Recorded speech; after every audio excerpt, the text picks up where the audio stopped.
Welcome back again guys. तो आज मैं आपके लिए लेकर आई हूँ साइंस सीरीज़ के एपिसोड 7 के एक्सप्लेनेशन। तो इस एपिसोड की शुरुआत होती है विक्टर से। वो अपने दोस्तों से तानवा को पीटने के लिए मदद मांगता है और दोस्त के लिए तो जान भी हाजिर है। वो लोग तानवा को उसके पैराडाइज में बुरी तरह पीटने के लिए जाते हैं। विक्टर उसे बोलता है कि मैंने मना किया था उन्हें परेशान करने को, फिर भी तुम कल उनसे मिलने उनके घर चले गए। मगर तानवा कुछ भी नहीं बोलता, फाइट बैक भी नहीं करता और उसे मारने के चक्कर में विक्टर खुद बाथ टब में गिर जाता है और तानवा बेचारे को अपने दोस्त का स्पेशल बियर पीने के लिए देता है।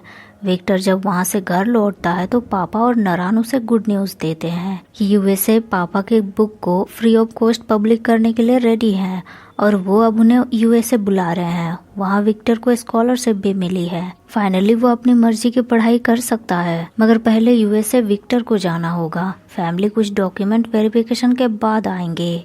विक्टर ये सुनकर बहुत खुश हो जाता है, मगर फिर वो कहता है कि अभी प्रोटेस्ट चल रहे हैं और बीच में ही वो अपने दोस्तों को छोड़कर कैसे जा सकता है। पापा उसे समझाते हैं कि जरूरी नहीं कि तुम यहीं रहकर उनकी हेल्प करो। जस्ट लाइक मैं, तुम कहीं भी रहकर अपने देश की मदद कर सकते हो और वहाँ रहकर कुछ नया सीखो और अपने देश को दो। पापा की बातें सही थी। विक्टर अग्री हो जाता है और फाइनली पूरी फैमिली खुश हो जाती है। नारायण फिर अपनी गर्लफ्रेंड से मिलने जाता है और उसे गुड न्यूज़ देता है। लड़की भी नारायण को गुड न्यूज़ देती है कि उसने नारायण के लिए एक अलग प्रेस खोलने का इंतज़ाम कर लिया है, जहां वो दोनों साथ काम करेंगे और नारायण अपनी मर्जी की न्यूज़ छाप सकता है, उसे कोई रोकने वाला नहीं है। पर नारायण को ये बात ठीक नहीं लगती। एक तो वो लड़की से प्यार ही नहीं करता और वो उसके लिए इतना कुछ कर रही है, ये तो उसे यूज करने की जैसा हुआ। वो लड़की को सच बता देता है कि उसके दिल में कोई और है और वो एक आदमी है। लड़की इतना सुनते ही बहुत ज्यादा गुस्सा हो जाती है। वो अपने हील से नारायण के गाल पर जोरदार चांटा लगाती है और उसे छोड़कर चली जाती है। नारायण फिर चाचा लर्ड को एक लेटर भेजता है कि उसे थोड़ा वक्त चाहिए और एक आर्टिकल गवर्नमेंट के खिलाफ लिखता है, मगर उसके बॉस इसके लिए रेडी नहीं होते और उसे जॉब से निकाल देते हैं। नारायण काफी गुस्सा हो जाता है और आर्टिकल को फाड़ देता है। दूसरी तरफ ट्रीन और तानवा अपने ही पैराडाइज में एक दूसरे के साथ रोमांस में बिजी थे, मगर तानवा के दोस्त को वहां देखकर दोनों चौंक जाते हैं। उन्हें नहीं पता था कि वो भी वहां है। दोस्त कहता है कि वो तो कब से यहाँ है, बस उन्हें वो नजर नहीं आया क्योंकि प्यार अंधा होता है। ट्रेन फिर काम पर निकल जाता है। कार में उसे तानवा का पेपर क्राफ्ट मिलता है और रोमांटिक कपल की तरह दूर से ही एक दूसरे को प्यार जताकर ट्रेन वहां से चला जाता है। इधर चाचा के सीनियर उन्हें मिलने बुलाते हैं और प्रोटेस्ट के बारे में उसे बताते हैं कि उन्हें रोकने के लिए अब एक ही रास्ता है। उनके प्रोटेस्ट में नॉर्मल लोगों की तरह अपने आदमियों को शामिल करना है और दंगा करना है। इसके बाद सबको मौत के घाट उतार देना है और वो समझ भी नहीं पाएंगे कि उनके दुश्मन कौन है। चाचा तुरंत इस आइडिया को रिजेक्ट करते हैं। वो समझाते हैं कि वो लोग बस स्टूडेंट्स हैं, उन पर वायलेंस यूज करना सही नहीं है। सीनियर उससे कहते हैं तो फिर ठीक है, अपनी तरह से डील करो तुम, पर अगर नहीं रोक पाए तो मेरा तरीका लास्ट होगा। चाचा फिर वीरा के साथ वहां से वापस आ जाते हैं और वीरा के बैग से टेप रिकॉर्डर निकाल कर सुनते हैं और दोनों प्लान बनाते हैं कि इसी तरह जो भी बातचीत होगी वो रिकॉर्ड करेंगे। वही विक्टर गैंग भी नारायण के साथ मिलकर आने वाले प्रोटेस्ट के लिए डिस्कस करते हैं कि इस बार स्टेज पर कौन भाषण देगा और विक्टर इसके लिए तैयार हो जाता है। वैसे भी कुछ दिनों में वो यूएस जाने वाला है, तो जाने से पहले वो अपना अच्छा खासा योगदान देना चाहता है। और फिर उनके प्रोटेस्ट वाला डे भी पहुंच जाता है। प्रोटेस्ट के दिन दोपहर को तानवा से मिलने पापा जी पहुंच जाते हैं और उसे शाम को बाहर निकलने से मना करते हैं और उस पर नजर रखने के लिए गार्ड्स को रख देते हैं। तानवा जानता था कि शाम को प्रोटेस्ट होगा, बट अपने पिता की बातें सुनकर उसे कुछ तो नेगेटिव महसूस हो गया था कि कुछ तो होने वाला है शाम को। वो तुरंत विक्टर गैंग के पास जाता है और ट्रेन के बारे में पूछता है, मगर विक्टर उसे बताता है कि ट्रेन तो वहां आया ही नहीं है। तानवा विक्टर को प्रोटेस्ट कैंसिल करने के लिए समझाता है कि उसे न्यूज़ मिली है और कुछ सही नहीं है, मगर विक्टर कहता है कि अक्सर गवर्नमेंट यही करती है, प्रोटेस्ट रोकने का होता है तो फेक न्यूज़ फैलाती है और इस बार तो ये ऑब्वियस है। तानवा उसे बहुत समझाने की कोशिश करता है मगर विक्टर उसे इग्नोर कर देता है। तानवा फिर वहाँ से सीधे ट्रेन के घर पहुँच जाता है। ट्रेन को चाचा बाहर भेज रहे थे मगर तानवा उसे अपने साथ पेंटिंग करने के लिए अपने पैराडाइज में लेकर आ जाता है। इधर विक्टर की गैंग प्रोटेस्ट के लिए रेडी होती है। नारायण ने कुछ फॉरेनर प्रेस वालों को भी बुलाया था ताकि उनकी आवाज़ पूरी दुनिया सुने।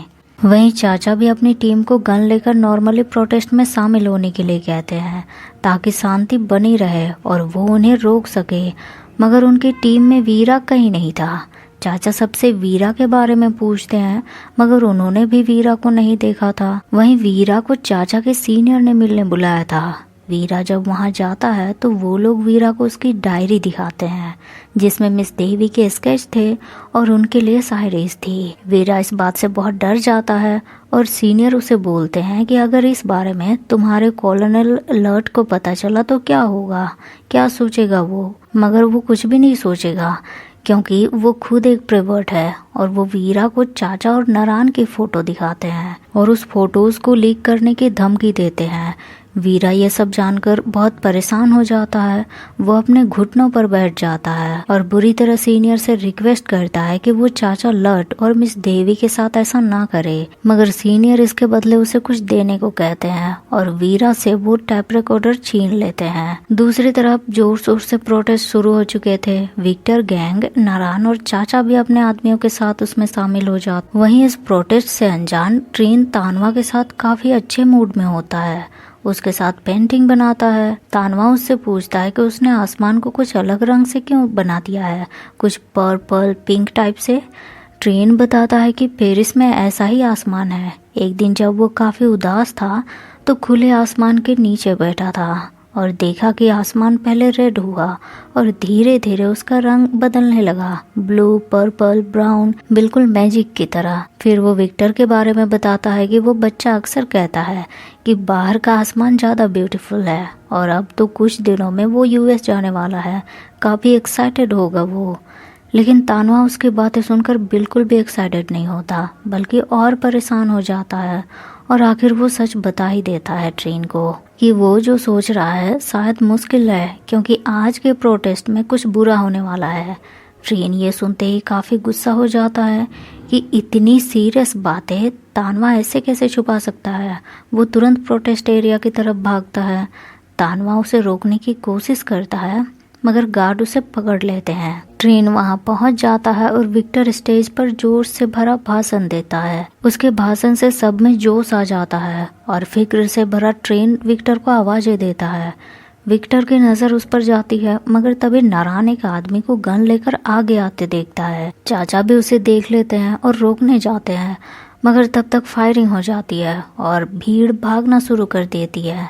चाचा आसमान में शूट करते हैं और सबको शांत रहने के लिए कहते हैं मगर वो इसमें नाकाम हो जाते हैं और उनका एक आदमी स्टूडेंट को शूट कर देता है। चाचा अपने आदमी पर बुरी तरह गुस्सा करते हैं कि इसका ऑर्डर उन्हें किसने दिया। तब तक ट्रेन भी फायरिंग सुनकर उस एरिया में आ जाता है और सामने खून से लथपथ एक स्टूडेंट को देखकर वो टूट जाता है। वो स्टूडेंट कोई और नहीं बल्कि विक्टर था। उन्होंने विक्टर को मार दिया था। ट्रेन विक्टर को आवाजें देता है, एम्बुलेंस बुलाने के लिए कहता है मगर चाचा बताते हैं कि वो मर चुका है। ट्रेन काफी गुस्सा हो जाता है और वहां से चला जाता है। तब तक नारायण भी वहां आता है और विक्टर को मरा हुआ देखकर उसके आंसू आ जाते हैं। गुस्से में वो चाचा के उसी आदमी को बुरी तरह से पीटता है। विक्टर के दोस्त भी बुरी तरह उसके लिए रोते हैं लेकिन उन लोगों को विक्टर के पास नहीं आने दिया जाता। नारायण इस बुरी खबर को लेकर विक्टर के घर जाता है। विक्टर के पेरेंट्स काफी एक्साइटेड थे कि वो लोग विदेश जाएंगे और माँ हमेशा की तरह उसके कपड़े अच्छे से आयरन करती है। लेकिन नारायण के आते ही वो मामले को समझ जाते हैं। विक्टर के दोस्त बुरी तरह नारायण पर गुस्सा करती है। विक्टर के माँ पापा अपने आंसू नहीं रोक पाते, वो भी बुरी तरह विक्टर के लिए रोते हैं। नारायण उनसे कहता है कि कल विक्टर से उनको मिलाएगा। दूसरी तरफ ट्रेन गुस्से में वापस तानवा के पास जाता है और उसे बुरी तरह मारता है। उस पर चिल्लाता है कि उसे पता था फिर भी विक्टर को उसने मौत के मुंह में जाने दिया। तानवा भी विक्टर की मौत की खबर सुनकर काफी दुखी हो जाता है। ट्रेन फिर वहां से बाहर निकल जाता है और बुरी तरह रोता है। इधर चाचा को बताया जाता है कि वीरा मिल गया है। चाचा वहाँ जाते हैं मगर वहाँ वीरा नहीं बल्कि उसकी लाश मिलती है। उन लोगों ने वीरा को बुरी तरह से टॉर्चर करके मार डाला था और देवी के स्केच वीरा के शायरी को दीवार में चिपका कर उसके बारे में गंदी बातें लिखी गई थी। चाचा वीरा के मौत की खबर रेंट वाली आंटी को दे देते हैं और कहते हैं कि सबको बताना वीरा की मौत हार्ट अटैक से हुई है और वो वीरा की मंगेतर के बारे में पूछते हैं मगर पता चलता है कि उनका तो कब का ब्रेकअप हो चुका था। मंगेतर की दूसरी जगह शादी हो चुकी थी और उसके 2 बच्चे भी हैं। चाचा फिर घर वापस आते हैं। घर में मिस देवी वीरा के शर्ट को सिल रही थी। चाचा के आते ही शर्ट को छुपाकर रख देती है और चाचा से ट्रेन के बारे में पूछती है। चाचा बताते हैं वो ठीक है और दिल पर पत्थर रखकर मिस देवी को बताते हैं कि वीरा नहीं रहा।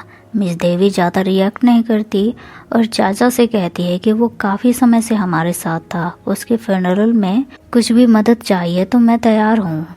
मगर चाचा के वहाँ से जाते ही मिस देवी बुरी तरह रोने लगती है। चाचा भी अपने कमरे में चीख चीख कर रोते हैं, सुसाइड करने की कोशिश करते हैं। इधर ट्रेन परेशान हालत में घर लौटता है। रास्ते में उसका दोस्त मिल जाता है। दोस्त उसके साथ कुछ टाइम बिताता है। वो ट्रेन के शूज़ को नोटिस करता है और उसे साफ करने के लिए हैंकी देता है। ट्रेन को याद आता है कि विक्टर से उसकी पहली मुलाकात कुछ ऐसे ही थी। फिर वो घर वापस आ जाता है। चाचा उसे देखते एक्सप्लेनेशन देने की कोशिश करते हैं मगर ट्रेन उनसे कुछ भी बात नहीं करता और अपने कमरे में चला जाता है।